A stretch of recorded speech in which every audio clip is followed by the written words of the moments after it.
تو کیا دیکھتا ہوں کہ بہت سارے سفید لباس میں زیادہ تر ملبوس لوگ ہیں، اور ایک انہوں نے جنازہ اٹھایا ہوا ہے، کوئی مر گیا تھا، اس کو لے کے جا رہے ہیں۔ سنسان روڈ، رات کا 1:30 بج رہا۔ میں بڑا حیران پریشان بھی ہوا کہ اس وقت کون سا ٹائم ہے کہ یہ لوگ دفنانے کے لیے جا رہے ہیں۔ خیر، میری عادت تھی کہ میں نماز بھی پڑھتا تھا، اور کوئی بھی جنازہ نظر آ جاتا تھا میں اس کو کندھا ضرور دیتا تھا۔ میں نے جلدی سے بائک اپنی سائڈ پہ لگائی اور بھاگ کے میں اس چرپائی کے پاس گیا جنازے کی۔ میں نے اس کو کندھا دیا ایک سائڈ سے، کندھا دے تھوڑی دور تک میں اس کو کندھا دیتا ساتھ چلتا رہا۔ اس کے بعد جب میں پچھلے پائے کی طرف آیا چرپائی کے، تو میں کیا دیکھتا ہوں، وہ چرپائی کھڑی ہوئی ہے اپنی جگہ پہ، اوپر مردہ بھی ویسے ہی ہے، اور باقی تینوں پایوں کے لوگ اور جتنے بھی لوگ جنازے کے ساتھ تھے وہ اچانک سے غائب ہو گئے، اور چرپائی جو ہے وہ میرے ایک کندھے پہ کھڑی ہے۔ کہتا ہے میں تو خوف کے مارے میرا بڑا برا حال ہو گیا، اور میں گھبرا گیا کہ یہ ماجرا کیا ہے۔ میں نے جلدی سے اپنا کندھا جھٹکا، آپ یقین کریں وہ چرپائی ہوا میں معلق رہی۔ میں گرتا پڑتا مٹی میں، اینٹوں پتھروں پر میں بھاگا اپنی موٹر سائیکل کی طرف۔ میں نے جلدی سے سٹارٹ کی اور لے کے نکلا۔ میں بڑی تیزی سے بھاگتا ہوا گیا، پیزے ویزے وہیں گر گئے، اور میں جیسے تیسے کر کے اپنے گھر پہنچا۔ جب گھر پہنچا تو میرا حال بہت خراب تھا اس وقت، اور بخار کی کیفیت تھی، اور والدہ صاحبہ نے مجھے آ کے دیکھا تو مجھے سخت بخار تھا، آنکھیں لال تھی، اور میری عجیب کنڈیشن تھی۔ اس کے بعد مجھے کمرے میں میرے لے جایا گیا اور وہاں لٹا دیا گیا۔ رات کو جب میں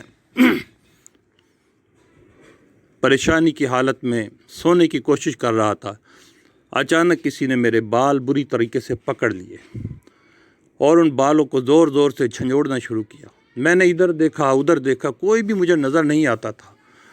اس کے بعد مجھے زور سے بالوں سے کھینچ کے بیڈ پہ سے نیچے پھینکا کسی نے، تب میری چیخ نکل گئی۔ جب چیخ نکلی تو ایک دم سے گھر والے دوڑ کے بھاگ کے آئے، آ کے انہوں نے مجھے دیکھا، سنبھالا، تو مجھے ہوش نہیں تھی اس وقت۔ اور میرے گھر والے بتاتے ہیں کہ میں عجیب عجیب باتیں کر رہا تھا، دیکھو یہ کالے رنگ کا لباس پہنا ہوا ہے، یہ بری بری آنکھوں والی عورت ہے، کوئی مجھے ڈرا رہی ہے۔ پھر وہ کہتا ہے کہ میرے گھر والوں نے مجھے بتایا کہ کسی شخص کا میں ذکر کرتا کہ دیکھو وہ اپنے ناخن میری گردن میں گاڑ رہا ہے مجھے مارنے کے لیے۔ تو کہنے لگے کہ اس کے بعد مجھے ہاسپٹل لے جایا گیا، ہاسپٹل میں لے جا کے چیک اپ کرایا گیا، تو انہوں نے کہا جی یہ ایسا کوئی مسئلہ نہیں، یہ سائیکی مسئلہ ہے، ہو سکتا ہے ڈپریس رہتے ہیں، جیسے کہ میڈیکیشن میں ان چیزوں کو نہیں مانا جاتا۔ تو خیر اس کے بعد میری طبیعت بہت خراب رہنے لگی، اور آہستہ آہستہ مجھے اپنا دم گھٹتا محسوس ہوتا، میرے سر میں کیلے سی چبھتی محسوس ہوتی۔ آخر کار میری والدہ کو خیال آیا اس وقت کہ اوہو خدا نہ خواستہ یہ کوئی ایسا مسئلہ اوپرا پر آیا ہو گیا ہے، جیسے کہ یہ ڈرا ہے، کسی ایسی جگہ سے گزر گیا ہے، کسی ایسی جگہ پہ پیر پڑ گیا جہاں پہ نہیں پڑنا چاہیے تھا، اور اس کے اوپر اثرات شروع ہو چکے ہیں۔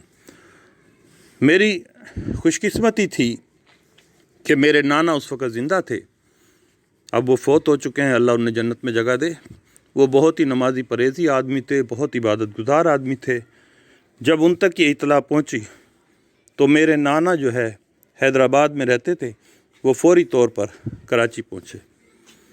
جب وہ پہلے دن داخل ہوئے آ کے انہوں نے مجھے دیکھا، میرے کمرے کا جائزہ لیا، تو انہوں نے میری والدہ سے کہا کہ مجھے شک پڑتا ہے کہ اس کے اوپر کوئی کالا جادو کیا گیا ہے جو اس کی زندگی کے لیے انتہائی خطرناک ہے۔ بہرحال انہوں نے اسی وقت وضو کیا، وضو کرنے کے بعد نماز پڑھی، نماز کے بعد وہ میرے پاس بیٹھ گئے۔ اس کے بعد انہوں نے اللہ کا کلام پڑھنا شروع کیا۔ جیسے جیسے وہ اللہ کا کلام پڑھتے جاتے تھے، میرا جو سر کا درد تھا وہ ختم ہوتا چلا جاتا تھا، اور میں کچھ دیر کے لیے ہوش میں آ جاتا تھا۔ میں اپنے نانا کو دیکھ کے بڑا خوش ہوا، انہوں نے مجھے بڑا پیار ویار کیا، اور اس کے بعد انہوں نے کہا انشاءاللہ تم ٹھیک ہو جاؤ گے، فکر نہیں کرو۔ میرے نانا بتاتے ہیں کہ راحیل بتاتے ہیں کہ میرے نانا نے مسلسل 3 دن تک پڑھائی کرتے رہے، جب 3 دن تک پڑھائی کرتے رہے تو تیسرے دن کی رات کو وہ چیز انہوں نے حاضر کر لی میرے جسم کے اندر اور وہ بول پڑی۔ میرے نانا پوچھا تم کون ہو؟ انہوں نے کہا جی ہم جناتوں میں سے ہیں اور ہمیں یہاں پر بھیجا گیا ہے اس کی جان لینے کے لیے۔ تو ہمارے نانا نے ان سے پوچھا تمہیں کس نے بھیجا ہے؟ تب انہوں نے جو ہمارے برابر والی آنٹی تھی ان لوگوں کا نام لیا اور اس بابا کا نام لیا جس نے یہ کالا جادو کرایا تھا۔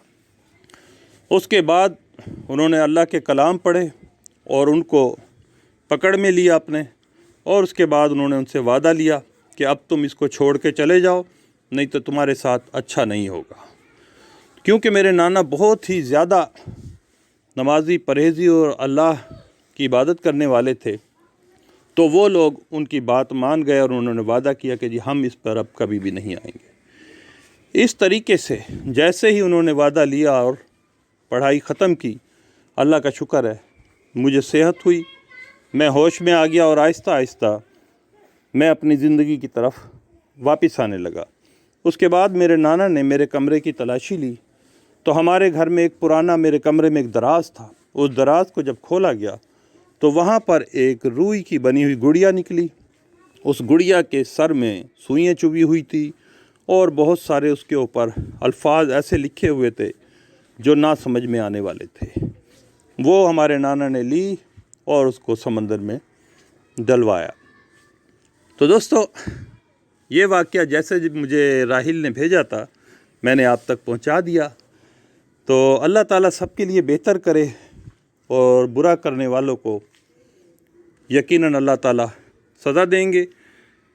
تو لوگوں کے لیے اچھا سوچنا چاہیے، کسی کے لیے برا نہیں سوچنا چاہیے، کیونکہ ہر کسی کی جان بڑی قیمتی ہوتی ہے اور ہر کوئی اپنی خواہشات اپنی مرضی کے مطابق پورا کرنے کا حق رکھتا ہے۔ تو دوستو، اگر آپ کو کہانی پسند آئے تو آپ لوگ اس کو لائک بھی کریں پلیز، اور اس کو سبسکرائب میرے چینل کو ضرور کریں تاکہ مجھے حوصلہ ملے۔